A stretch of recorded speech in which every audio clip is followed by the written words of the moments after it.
Ranji trophy ക്രിക്കറ്റിന്റെ അവസാന മത്സരത്തിൽ ഗോവയ്ക്കെതിരെ തകർപ്പൻ വിജയം നേടി കേരളം. 9 വിക്കറ്റിനായിരുന്നു കേരളത്തിന്റെ ജയം. സീസണിലെ കേരളത്തിന്റെ ആദ്യ ജയമായിരുന്നു ഇത്. കഴിഞ്ഞ 7 മത്സരങ്ങളിൽ 2 മത്സരങ്ങളിൽ പരാജയപ്പെട്ട കേരളം ഒരു ജയവും 4 സമനിലയും നേടാനേ കഴിഞ്ഞിട്ടുള്ളൂ. പോയിന്റ് ടേബിളിൽ 5ാം സ്ഥാനത്തുള്ള കേരളം നേരത്തെ തന്നെ അടുത്ത റൗണ്ട് കാണാതെ പുറത്തായിരുന്നു.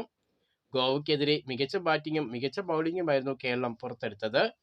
രോഹൻ കുന്നുമേലും വിഷ്ണു വിനോദും കേരളത്തിന് വേണ്ടി സെഞ്ചുറി നേടി.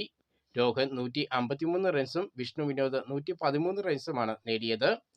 ഒന്നാം ഇന്നിംഗ്സിൽ ഗോവ 355 റൺസ് നേടിയപ്പോൾ രോഹന്റെ വിഷ്ണുവിന്റെ സെഞ്ചുറിക്കരുത്തിൽ കേരളം ഒന്നാം ഇന്നിംഗ്സിൽ 526-9 എന്ന നിലയിൽ ഡിക്ലെയർ ചെയ്യുകയായിരുന്നു. രണ്ടാം ഇന്നിംഗ്സിൽ ഗോവ 199 റൺസിന് പുറത്തായതോടെ കേരളത്തിന്റെ വിജയലക്ഷ്യം 29 റൺസ് മാത്രമാകുകയായിരുന്നു. ഒരു വിക്കറ്റ് നഷ്ടത്തിൽ കേരളം വിജയലക്ഷ്യം മറികടന്നു.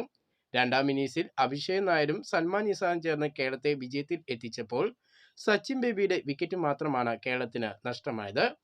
രണ്ട് ഇന്നിംഗ്സിലും ഗോവൻ ബാറ്റിംഗ് നിരയെ തകർത്തത് അങ്കിത് ശർമ്മയുടെ ബൗളിംഗ് ആയിരുന്നു.